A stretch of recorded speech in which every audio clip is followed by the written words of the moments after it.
If you're going to San Francisco, make sure you wear some flowers in your hair. With that being sung, morning roundup. Got a big bear dish. Ordered the large size here. We've got a Gata. Small David trash can. Over here, printed another Einstein for the pile. We've already got another one going. I'm feeling real good about our stockpile here. I mean, look at this. This is a battalion of Einsteins, and we're just getting started. Same thing with the Moais. There we go. Over here, we've got a milkshake. Through here, the popsicle itself is almost done. Very nice tangerine shark and T-Rex skull. Getting there. Oh man, y'all, it be blasting off. And big gray shark. And blue sharky. Gold skull can. So of course we're getting tacos. I was just listening to some really great 90s world music yesterday. Something I like to think about a lot, especially as I'm going to thrift stores and looking at old music or old art or different things like that. It's interesting to think about the dream that people had in the 90s of a more interconnected world. It's like when you have a little kid or something, not that I've had one, but I've been reliably told, you know, when your child is young, you have like all these dreams for it and you want all these things for it. And you even kind of feel that when you're a kid. You know, when you have your whole life ahead of you, you're nothing but potential. And depending on your perspective, you know, and what sort of happened with your life, it's either like a really sad thing or it's kind of a beautiful thing to turn that potential into actuality. Like, I've done a lot of different kinds of things in my life, and part of the reason psychologically behind that is I find it really painful to trade potential for actuality. For me, there's just something about becoming one thing when you could have become a million things that's just really like, it's like existentially painful for me. Now, obviously that can be counterbalanced somewhat to give the opposite case. If you use that potential to become something noble or honorable or interesting, you know, if you do something virtuous with that, and hopefully I have done that with my life, I guess. There's definitely stuff I wish I had done better and times I wish I'd worked harder, but I would say generically speaking, I'm pretty happy with what I turned my life into, what I turned my potential into. And even if you're not, you know, the best time to plant a tree was 20 years ago. Second best time is today. So you've still got a chance. Tacos secured. So yeah, I was thinking a bit about, to connect this back, I was thinking a bit about early 90s culture. It was like in the late 80s, early 90s, that you really saw the rise of like world music. And it's kind of a hard thing to define. Like, I was listening to this band called October Project, which was kind of like a one-hit wonder. I think they maybe had a couple of songs that people knew. But you know, I love like Enya and some of the other stuff that gets categorized as new age. Like, people really forget about, you know, Yanni and people like that. But some of that stuff is pretty good. It puts you in a good mood. And like I said, sometimes you see a lot of old stuff in these thrift stores that's from that era. And obviously, like I said, that's the time I was growing up. So a question you could ask is like, where did that vibe come from? It's like everybody realized the world was getting smaller and more interconnected, but it was so early. You know, obviously during this era, that's kind of when the internet first started to be a thing.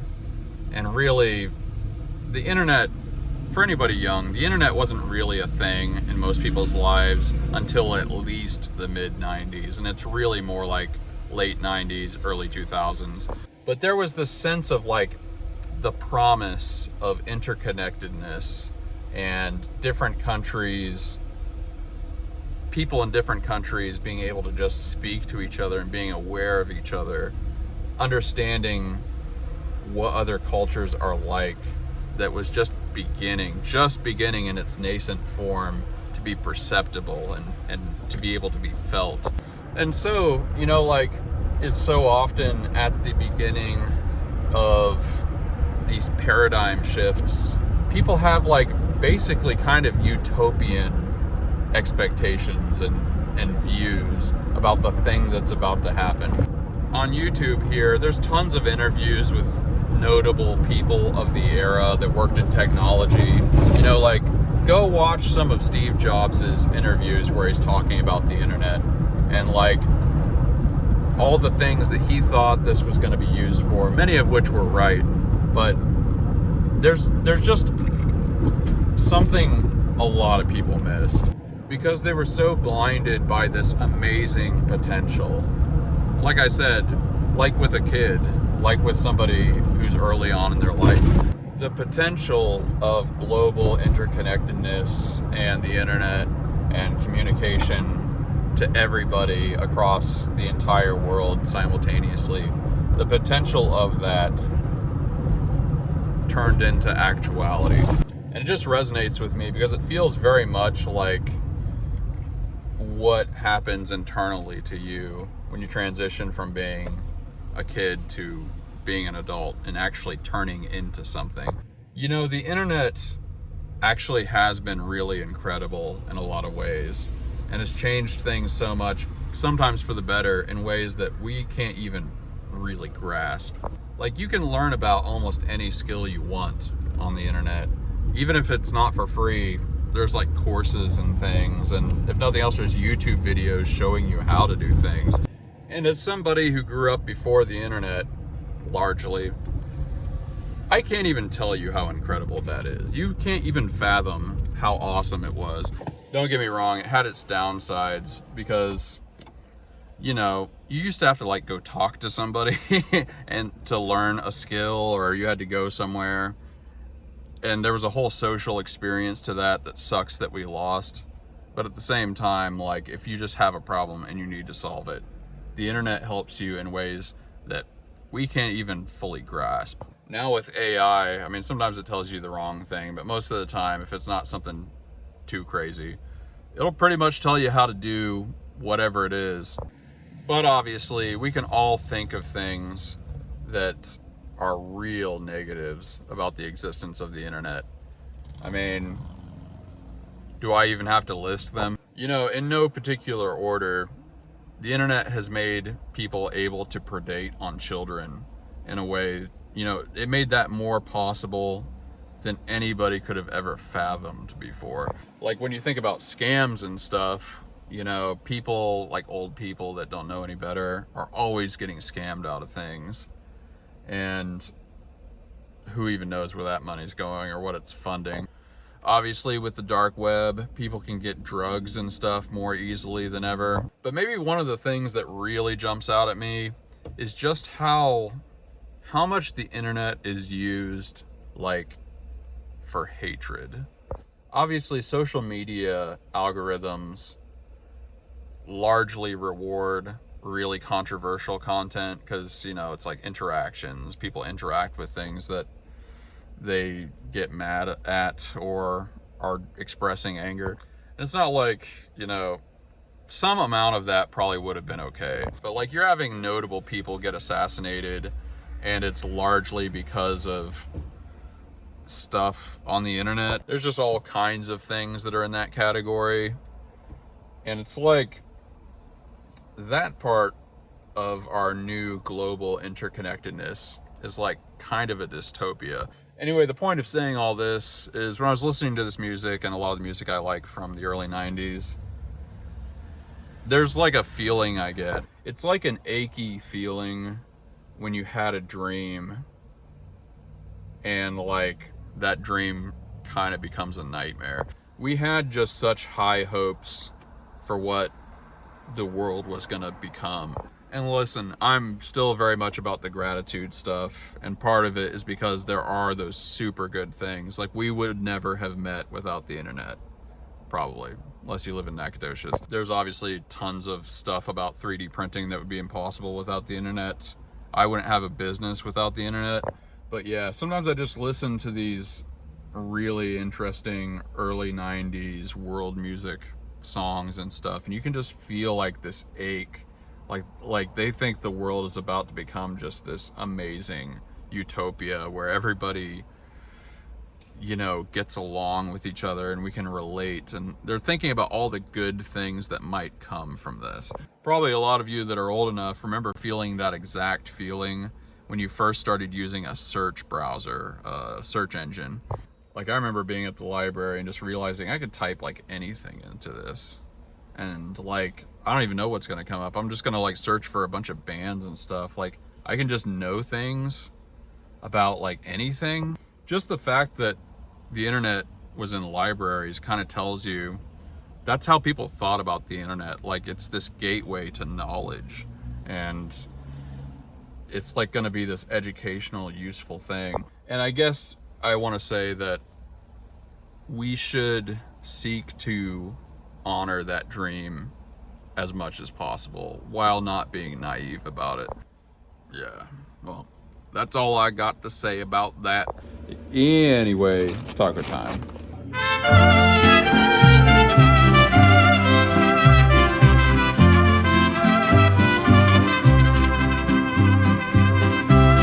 Chihuahua spotting. Man, it's really nice out. I know I'm always saying this. Autumn in Texas is the best thing ever. Wait. Every time I see a Chihuahua, my brain is just like,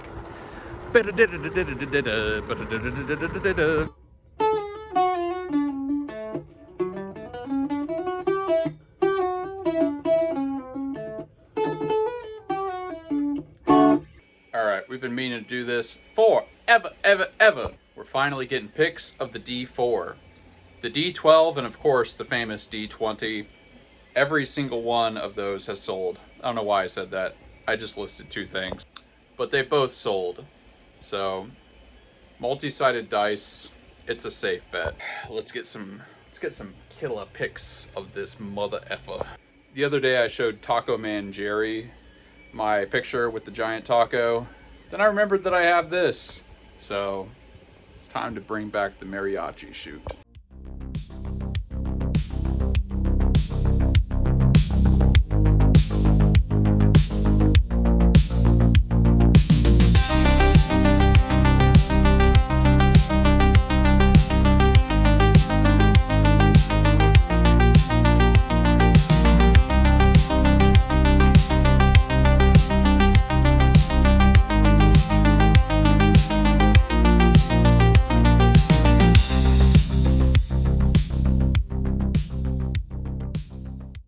And it has been added to the catalog. Let's package this moai. Okay, we got the pancakes restarted. As you can see, stack of pancakes, and it's coming along pretty good. I've noticed that this bed bows up in the middle, so that layer goes on a little thinner. But once you got a few layers in, it doesn't matter too much. And a Saruman pipe. What is a kludge? I don't feel like looking it up. Okay, it looks like the pancakes are gonna be fine. That's a load off my brain. Another glorious day on the books. Join the Discord link below. Toasty O's. I use Polymaker TPU. The important thing is that TPU needs to be dried even out of box. I am thinking that sushi place is a front for something nefarious. Very cool. It's the very cool at the end that really sets it off. It's like the spice on the salami. Dash render, ha ha ha, gives that sushi store is a front for an illegal ramen store vibe. What kind of lunch restaurant closes for lunch? I ask myself that all the time. There's a reason. Listen, watch every video in this series. There is a playlist in the description where you can do exactly that, and a bunch of people have. You will never see me eating at that sushi place, even though I've tried to a bunch of times. And the thing that's crazy is they were open during like the pandemic, and it felt like I went there all the time. I was trying to keep it from going out of business single-handedly, and the hours were just normal. It's like it never fully healed from the trauma of the pandemic, and now they just have weird hours for some reason. On the rant video, we have Mercurochrome Blues. Yes, that's correct. The internet is now a shithole. I mean, I'm not detecting any lies. JP Letty, good talk. I thought I should post it. It was a thought. Shane, of all the instruments I've seen on display at Paisley Park, a Fender Rhodes was not one of them. LOL. Amolin TPU Prince Easy. That is interesting. Are you from Minnesota? Anybody that doesn't know, Paisley Park is like Prince's, I think it's not just a recording studio, it's like where he lived or something. It's like Neverland, except it's Prince, and it's probably a lot funkier. I think everything is purple as well. Bamboo Lab TPU 85 is my favorite shock absorber. You will need a drying box for your spool or expect heavy stringing. Cheers. Good to know. You know, I was just thinking, like, I was having the thought, how am I gonna dry filament? I'm like, oh yes, the 2 giant dehydrators I have. Right. Gordon Kane, fishing lure with the double treble hooks, where the hooks can be used to hang hats, jackets, scarves, etc. See, that's what I'm thinking. Like, how many people that fish... See, the only thing with hooks is they're so thin. Anytime you make something, you have to think about it going through the mail. I guess we would make the hooks really thick, like cartoonishly thick. They'd still probably look pretty good. But yeah, I like where your head's at. Well, let's see, what am I grateful for today? The pancakes are finally printing. That's nice. What I really want to do is get some paint that's about the same color as maple syrup. And after we've painted them like pancakes, we're going to drip the maple syrup colored paint all over it. It's a natural next progression of my breakfast lineup. Man, maybe we'll make like a nice big hard-boiled egg or something. You know, like a half egg with the yellow inside. There's probably a lot of stuff. I still want to make a sandwich, like a BLT sandwich or a club sandwich or something like that. I want to do that by the end of the year. It's the natural progression after the burger. The other thing that's really great about the burger and the sandwich situation, if we have, you know, before we've sold it, all we have to do is print a couple new ingredients to put in the middle, and then it's a new product. So it's like you can have it with lettuce, bacon, tomato, then maybe you take out the bacon and put chicken in there, or like some beef or something like that.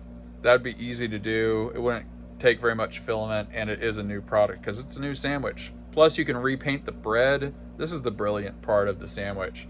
You can make it pumpernickel bread, you can make it rye bread, white bread, wheat bread. There's all kinds of possibilities, and then there's all the combinations, and each of those can be a different product. I guess I'm pointing this out because, you know, whatever kind of products you make, if you sell, you can do iterations like this as well. And then you do the SEO different, the keywords and all that stuff, and it'll show up in different searches. So you're casting a pretty wide net, and you don't have to even make a full new product each time. Stuff like that is great. See, if I had been thinking, I would have done this with the hot dog when I first made it, because it had mustard on it. But we could have done so much stuff. We could have just repainted the mustard red and made it ketchup. Or we could have put like relish and onions on there. In retrospect, I don't even know why I didn't do that. But part of me wasn't even expecting the hot dog to sell. But it did. But yeah. Well, that's what I'm grateful for today. Let me know in the comments what y'all are grateful for. Write suggestions for song videos if you've got them.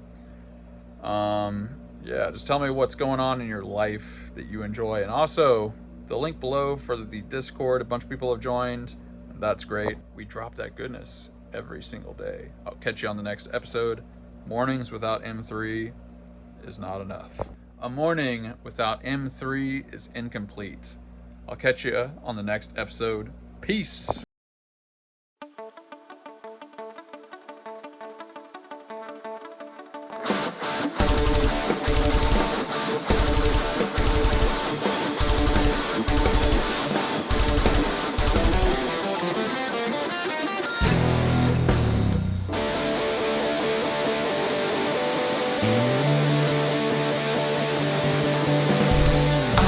Stay around. can't say what I need. These blinding adolescence I'm seeing to standing in a moment. What has been is cast aside, frozen there as time rode. I know that you must have died.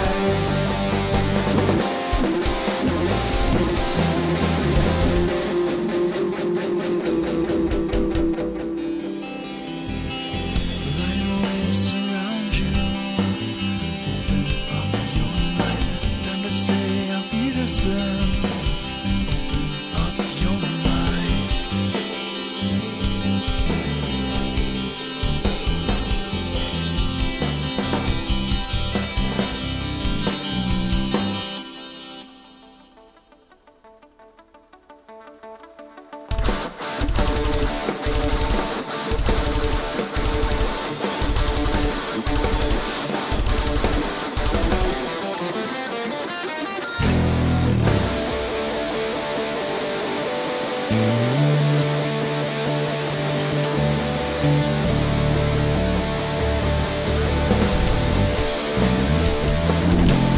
Create me something precious. Find me something free. Empty my possessions. Everything I need. Through the oceans. And we're all going to die. So leave me something precious. Another lucid light.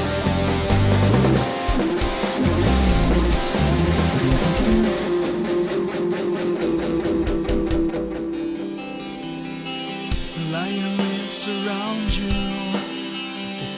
Open up your light. Time to say auf Wiedersehen.